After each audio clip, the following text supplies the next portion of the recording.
Hello everyone, this is CA Keval Mota, and in this lecture we are going to revise the chapter of advance ruling under GST and liability in special cases. ठीक है, ये दो chapter का हम revision यहाँ पर करने वाले हैं. तो पहले हम समझते हैं कि what is the meaning of advance ruling. Advance ruling का क्या मतलब होता है. ठीक है, एडवांस रूलिंग मतलब कि आप ट्रांजैक्शन कर रहे हो तभी, या तो फिर आप कोई ट्रांजैक्शन करने वाले हो तब. ठीक है, इन दोनों केसेस में आप गवर्नमेंट से पूछते हो कि what will be the consequences of tax that is GST on this particular transaction. ठीक है, GST का किस तरह से टैक्सीबिलिटी होगा इस ट्रांजैक्शन के ऊपर, ये आप क्लैरिटी गवर्नमेंट से ले सकते हो पहले से ही एडवांस में.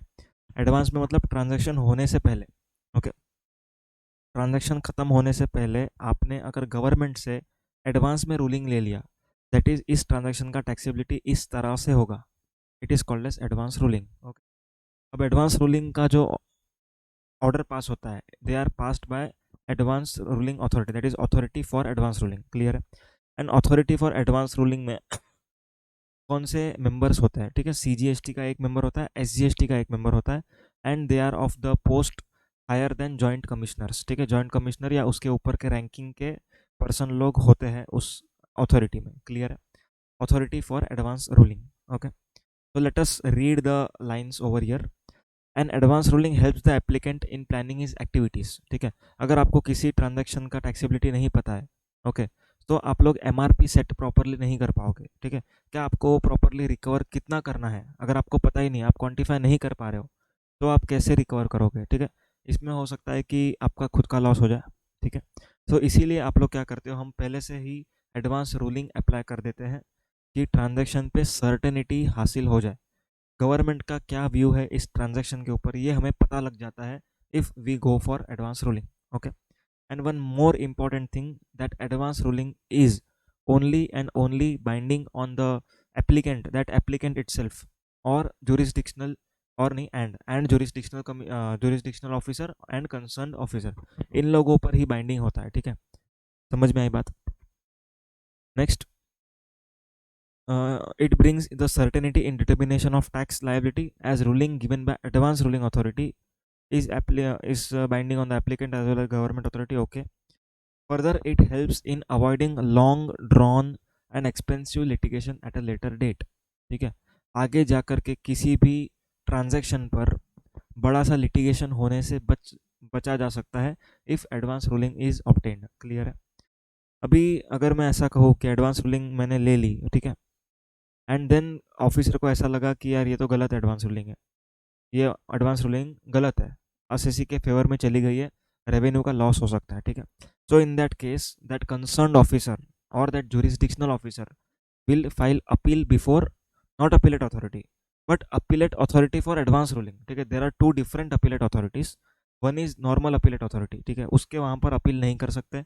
आप लोग को अगर एडवांस रूलिंग के सामने अपील फाइल करना है, SSC को या तो फिर कंसर्न ऑफिसर को, then he can only and only apply towards appellate authority for advance ruling. ठीक है, उसके पास जाना है, देन अपीलेट अथॉरिटी अपना रूलिंग सुनाएगा and it will be final. Okay, binding रहेगा वो.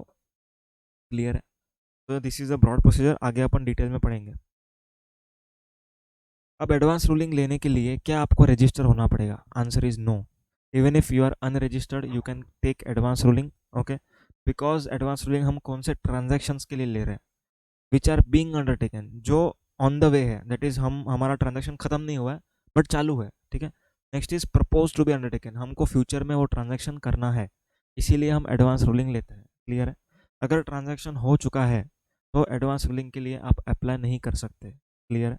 अगर ट्रांजेक्शन हो चुका है, if the transaction had already taken place, then you can not go for advance ruling. I hope this is clear. Okay, one more important point, if advanced ruling is if application is made for advanced ruling, okay, then the authority for advanced ruling will not accept your application if the case is already been decided or case is pending with any authority, that is adjudicating authority or appellate authority. किसके यहाँ पर भी pending है या किसी ने भी decide कर लिया है इस मैटर के ऊपर, देन वो एप्लीकेंट एडवांस रूलिंग नहीं ले सकता. क्लियर है. दूसरा कोई ले रहा है, वो भले ले रहा है, उसको एप्लीकेबल होगा, आपको नहीं. क्लियर है.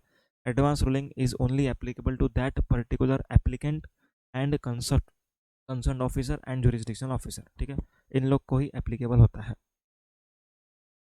Now let us understand the questions on which advance ruling can be sought. यही क्वेश्चंस आप एडवांस रूलिंग अथॉरिटीज़ को पूछ सकते हो। इनके अलावा कोई भी क्वेश्चंस आप एडवांस रूलिंग अथॉरिटी के सामने नहीं रख सकते। What are those? सबसे पहला आपका एक्टिविटी सप्लाई है या नहीं है, ठीक है। Whether whether that activity is a supply or not. Okay, supply है तो टैक्सेबिलिटी आएगी, क्लियर है। सप्लाई नहीं है तो टैक्सेबिलिटी नहीं आएगी। तो टैक्स भरना है नहीं भरना है, it will all be determined as per your activity, nature of activity. Supply है तो भरना पड़ेगा। Okay, classification of goods or services. आपका सप्लाई तो है, पर यही क्या है, सप्लाई ऑफ गुड्स है या सप्लाई ऑफ सर्विस है? अगर ये आपको जानना है तो आप जा सकते हो एडवांस रूलिंग अथॉरिटी के पास। तो सबसे पहले ये समझो कि गुड्स और सर्विस में क्लासिफिकेशन करना इंपॉर्टेंट क्यों है। Why? Because time of supply of goods is different, time of supply of service is different, place of supply for goods is different, place of supply for services is different. Okay, composite supply में ये काम आता है हमें, ठीक है। बहुत सारी चीज़ें हैं जिधर गुड्स और सर्विस का क्लासिफिकेशन करना इंपॉर्टेंट है, इसीलिए आप लोग इस चीज़ के लिए एडवांस रूलिंग अथॉरिटी के पास जा सकते हो। Okay, next one, applicability of notification under the provisions of CGST act.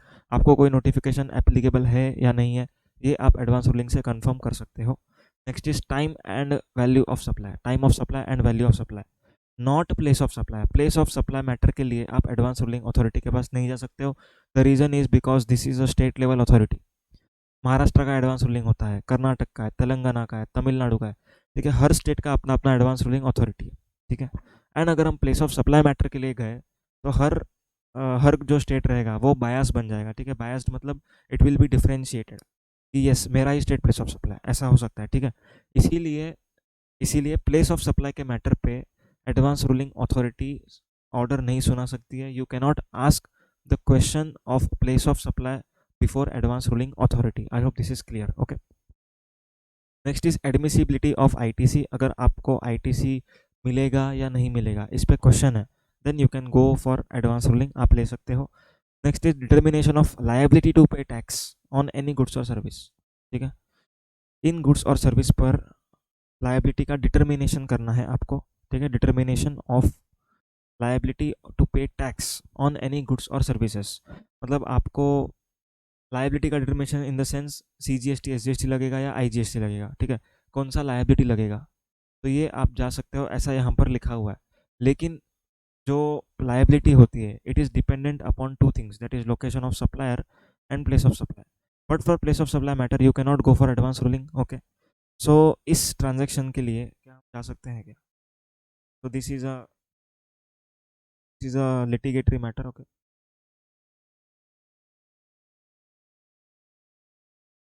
Sorry जरा पेन मेरा हिल गया था, that marker pen. Okay, so location of supplier and place of supply, अगर सेम स्टेट में तो C G S T S G S T लगाना है या C G S T U T G S T लगाना है, दोनों अगर तो आई जी एस टी लगाना है, क्लियर है।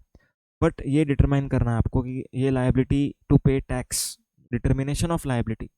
Now determination of liability is dependent upon location of supplier and place of supply, but for place of supply advance ruling can not be taken. तो क्या इसके लिए ले सकते हैं कि नहीं? तो answer is very much litigatory. But for exam purpose आपको सिर्फ उतना याद रखना है कि प्लेस ऑफ सप्लाई के मैटर के लिए एडवांस रूलिंग में नहीं जा सकते आप, ठीक है। नेक्स्ट वन, अगर एप्लीकेंट को लगता है कि रजिस्ट्रेशन लूँ या ना लूँ, क्या मेरे को रजिस्ट्रेशन लेना चाहिए, ठीक है, whether it is mandatory or not, ठीक है, whether applicant is required to be registered or not, ये अगर आपको जानना है तो आप एडवांस रूलिंग अथॉरिटी के पास जा सकते हो, क्लियर है। यहाँ से एक पॉइंट निखर के आता है जो है कि even if you are unregistered then also you can go for advance ruling। I hope this is clear। okay, अगर आप अनरजिस्टर्ड हो तो ही आप पूछ रहे हो कि मेरे को रजिस्ट्रेशन लेना है कि नहीं। so in simple words even a unregistered person can go for advance ruling, clear। so these are the matters for which advance ruling can be sought। now let us understand the brief procedure of advance ruling application। okay, सबसे पहला मुझे apply करना पड़ेगा, ठीक है। मैं apply करूँगा तो मैं अपना ट्रांजैक्शन ठीक से गवर्नमेंट को बताऊँगा, ठीक है। I will not suppress any facts. If I have suppressed any fact और I have misrepresented my facts then the advance ruling will be declared as void ab initio, ठीक है। Advance ruling will be declared as void ab initio. Why? Because आपने गलत चीज़ें बता करके advance ruling obtain किया है, क्लियर है। आपने जैसे ही अप्लाई किया आपके एप्लीकेशन मिलने के 90 डेज के अंदर authority for advance ruling will pronounce its ruling. Clear है? वो 90 डेज के अंदर अंदर रूलिंग प्रोनाउंस करेगा। क्लियर है? Any person aggrieved with the order of advance ruling authority have to go for triple AR, that is appellate authority for advance ruling. अब पहले अपन advance ruling clear कर लेते हैं, बाद में आगे बढ़ते हैं। तो सबसे पहला पॉइंट क्या था? 90 डेज में रूलिंग प्रोनाउंस करना है। किसको प्रोनाउंस करना है? Authority for advance ruling. Clear है? What is the fee for application? 5000 CGST, 5000 SGST। Clear है? अपने को ये सिलेबस में सिर्फ CGST एक्ट है CA फाइनल में, ठीक है? देन ओनली 5000 आपको याद रखना है। क्लियर है? AAR shall not admit any application if case is pending। अगर आपका केस ऑलरेडी पेंडिंग है, what is the meaning of pending? Pending मतलब शो कॉज नोटिस इशू हो चुका है, ठीक है? If notice had been issued it means case आपका पेंडिंग हो चुका। क्लियर है? जैसे ही आपका केस पेंडिंग है, एडवांस रूलिंग आप नहीं ले सकते। ओके? या तो फिर आपका केस डिसाइड हो चुका है, दैट इज आपका केस पे फाइनल एडजुडिकेशन ऑर्डर आ चुका है, then you can not go for advance ruling. Okay? Clear है? So this is the procedure for authority for advance ruling का जो एप्लीकेशन है वो। अभी example, authority for advance ruling ने एक रूलिंग प्रोनाउंस किया which is not in the favor of assessee, okay, not in the favor of assessee, then who will go to appellate authority for advance ruling? Assessee, obviously. Okay? If the ruling of the authority is in the favor of revenue, sorry, in the favor of assessee, really sorry, in the favor of assessee, assessee के favour में दिया है advance ruling, सो appellate authority के यहाँ पर कौन जाएगा? Department जाएगा। समझ में आ रही है बात? Concern officer will file appeal before appellate authority for advance ruling. ठीक है? नॉर्मल अपीलेट अथॉरिटी नहीं है, मिस्टेक मत करना, नॉर्मल अपीलेट अथॉरिटी नहीं है। There are two appellate authorities under GST। One is normal appellate authority जो एडजुडिकेशन ऑर्डर के सामने का अपील सुनता है। दूसरा अपीलेट अथॉरिटी है appellate authority for advance ruling, जो कि एडवांस रूलिंग के सामने के जो भी अपील्स है वो हैंडल करती है। क्लियर है? So any person who can be this person? Assessee, concern officer or jurisdiction officer, कोई भी जो एग्रीव्ड है with the order of advance ruling authorities, then he can apply for apply before appellate authority. ठीक है? Within 30 days from communication, within 30 days from communication of ruling, within 30 days from communication of ruling. Clear है? जैसे ही आपको पता चला कि advance authority for advance ruling ने ये AAR निकाला है, तो आपको जैसे ही पता चलता है उसके 30 डेज में आप अप्लाई कर सकते हो। ठीक है? Appellate authority for advance ruling के पास। Appellate authority for advance ruling has to pronounce its ruling within 90 days. ठीक है? यहाँ पर मैंने नहीं लिखा है, 90 डेज के अंदर अंदर रूलिंग प्रोनाउंस करना पड़ेगा। आई hope this is clear now. Okay? यहाँ पर फीस कितना है? 10,000 rupees CGST, 10,000 rupees SGST. I hope this is clear. Okay.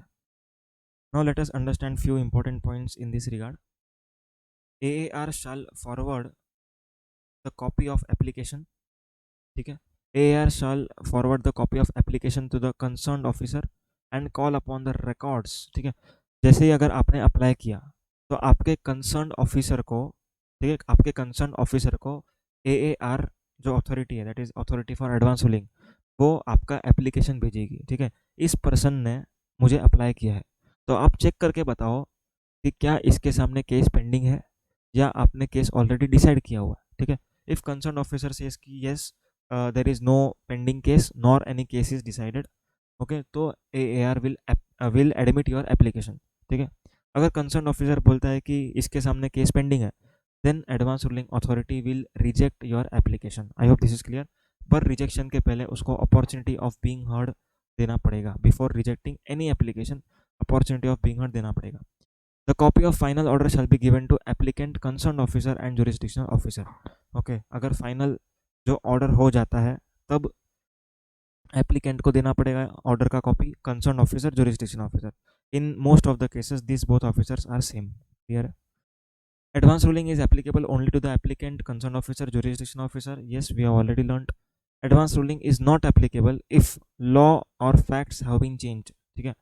For example, आपने एक एडवांस रूलिंग लिया जिसके ऊपर कुछ फैक्ट्स ऑफ केस आज X थे, ठीक है, एंड 2 साल के बाद वो जो प्रोविजन था, this provision is change to why, ठीक है, कुछ नया प्रोविजन हो गया, कुछ अमेंडमेंट आ गई, ठीक है। देन जब से ये अमेंडमेंट आ गई, तब से आपका जो एडवांस रूलिंग लिया हुआ था वो वेस्ट हो जाएगा, ठीक है। आपको नया एडवांस रूलिंग के लिए अप्लाई करना पड़ेगा। It means advance ruling will be only applicable till the date when the facts are not changed, ठीक है। जैसे ही फैक्ट्स चेंज हो जाते हैं, advance ruling will not be applicable to you, clear. And if it has been obtained with fraud or suppression or misrepresentation of facts, then it will be treated as void ab initio, clear है। And very important point, अगर ये void ab initio treat हो जाता है, ठीक है, तो जब से आपने अप्लाई किया था, ठीक है, तब से लेके जब तक ये void ab initio डिक्लेयर नहीं हो जाता, तब तक का जो पीरियड है, it will be excluded from computation of time limit to complete adjudication under section 73 और 74, ठीक है। वेरी इंपॉर्टेंट पॉइंट, अगर आपने मिस रिप्रेजेंटेशन से कोई एडवांस रूलिंग ली थी और उस मिस रिप्रेजेंटेशन की एडवांस रूलिंग की वजह से कंसर्न ऑफिसर इस पॉइंट को उठा नहीं रहा है, ठीक है, एंड जब बाद में पता चलता है कि वो आपने फ्रॉडलेंटली लिया था, देन जो भी पीरियड था, दैट इज एडवांस रूलिंग से लेकर के वॉइड एब इनिशियो डिक्लेयर हुआ तब तक का पीरियड, ठीक है, that period will be excluded in computation of time limit to complete adjudication. I hope this is clear. Okay, let us see some other aspects of advance ruling. First one we have already seen. Okay, second one, 4 copy में ये advance ruling का जो application है वो करना पड़ेगा, ठीक है, क्वाड्रुप्लिकेट।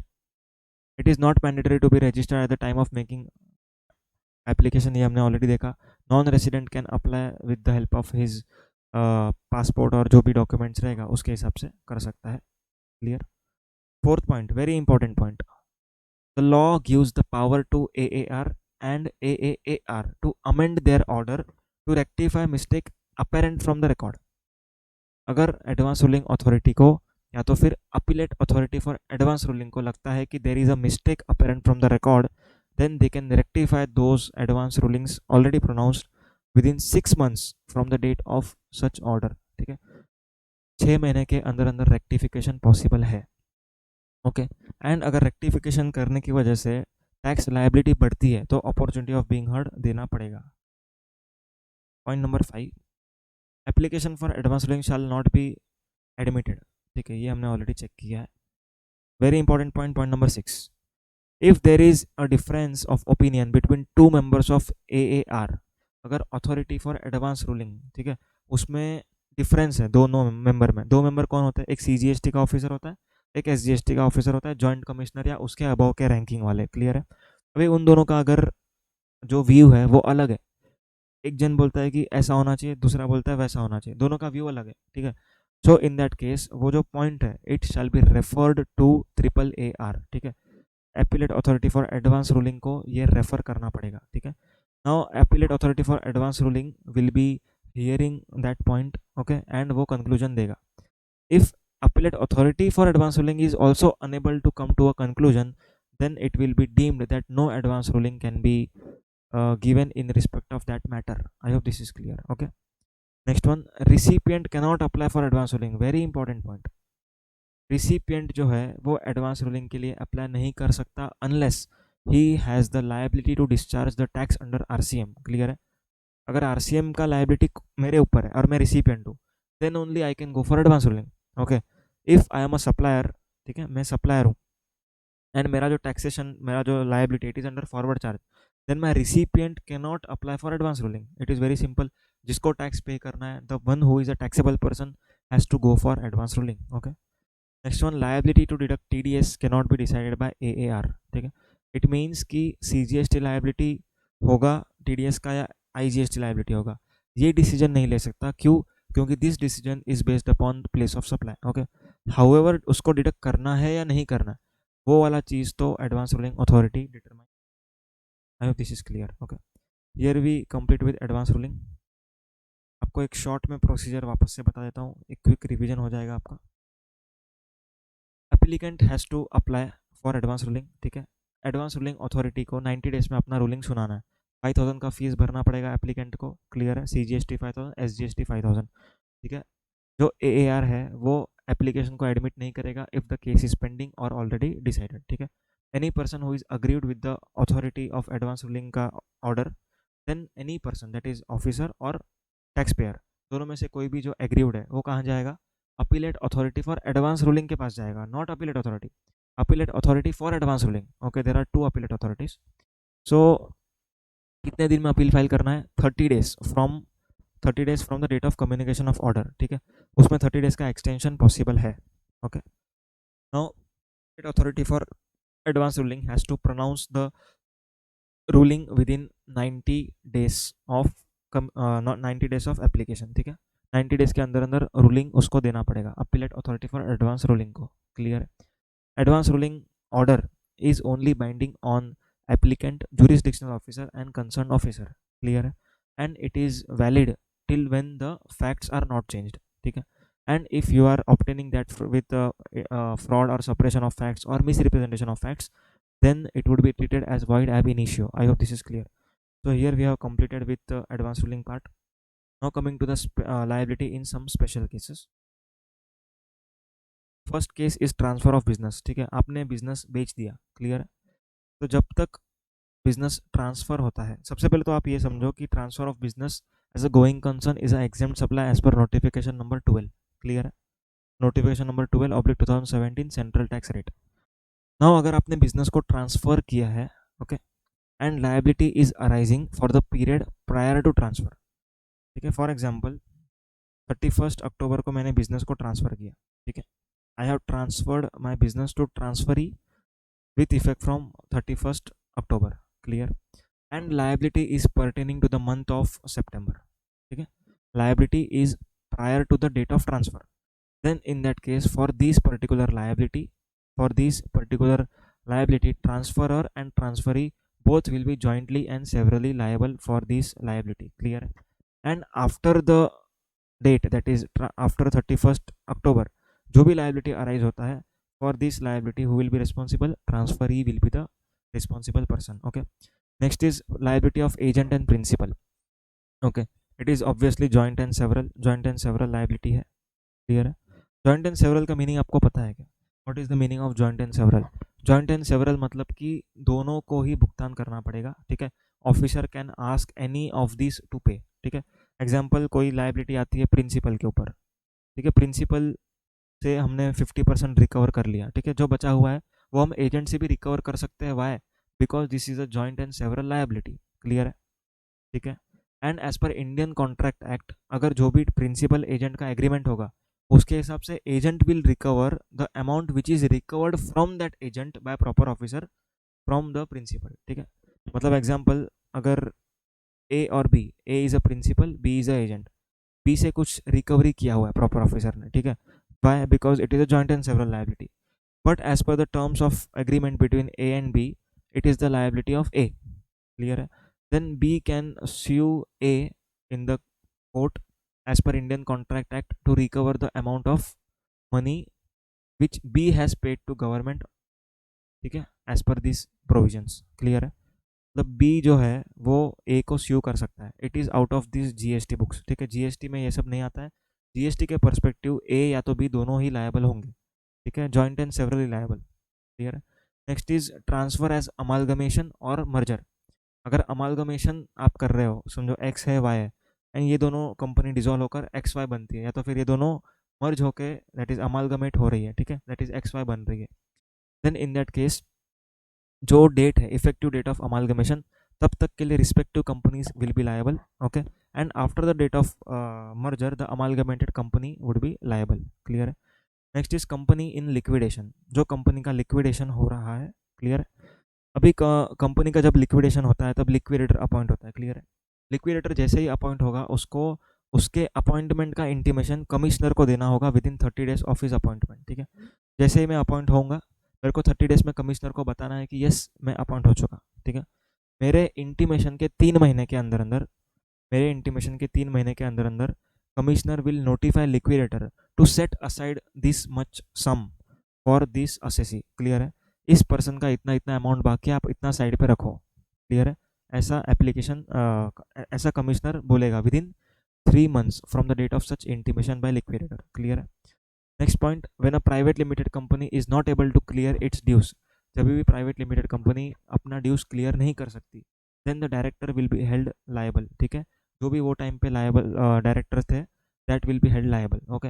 However director can, if he is proving that it is not on due to his negligence, ठीक है, उसके नेग्लिजेंस की वजह से ये लाइबिलिटी नहीं आया है, ऐसा अगर वो प्रूव कर जाता है, then on the case to case basis he can not be held responsible, clear है। Next is liability of directors of private limited company. Same, जो भी डायरेक्टर था उस टाइम पे जिस टाइम की लाइबिलिटी है, those director liable for payment of taxes, okay. However, if director proves that such non recovery of dues is not because of his gross negligence or misfeasance or breach of duty, ठीक है, मैंने अपना काम बहुत अच्छे से किया था, ठीक है, ये मेरी वजह से नहीं है, जो दूसरे डायरेक्टर्स हैं उन लोगों ने अपना काम ठीक से नहीं किया, अगर ऐसा प्रूव होता है तो ही जो डायरेक्टर जो सच्चा है उसको हम छोड़ेंगे, क्लियर है। Otherwise all such directors will be liable to pay the tax arising for that period, clear, okay। when a private limited is converted into public limited company, ठीक है, जब भी private limited company public limited company में convert होती है, तब जो old dues है, दैट इज जूने पीरियड के, दैट इज प्रायर पीरियड के प्राइवेट कंपनी के, it cannot be recovered, it cannot be recovered from the directors, okay. No such recovery of old dues can be made from the person who were director of the private limited company before such conversion, clear, okay। next is liability of firm, that is partnership firm LLP, okay। now partners will be jointly and severally liable, okay, it is a normal case, सारे partners jointly and severally liable होते हैं। however if a retirement, if there is a retirement, एक partner retire हो रहा है, clear है, तो उसको within 1 month of the retirement उसको इंटीमेशन देना पड़ेगा, कितने टाइम में देना पड़ेगा, 1 मंथ में। अगर 1 मंथ में इंटीमेशन देता है कि भाई मैं मैं रिटायर हो चुका हूँ, then that partner would be liable only to the date of his retirement, okay। अगर वो 1 महीने के बाद अपना इंटीमेशन देता है दैट मैं रिटायर हो रहा हूँ, मतलब मैं रिटायर हो चुका हूँ, 1 महीने के बाद इंटीमेशन जा रहा है उसको, प्रॉपर ऑफिसर को, कमिश्नर को, then in that case he will be liable till the date on which he that commissioner is receiving the intimation, okay, clear है। in case of dissolution, every person who was the partner up to the time of dissolution is jointly and severally liable। जब तक dissolution हुआ है तब तक जो भी partner था, they all are jointly and severally liable, clear है।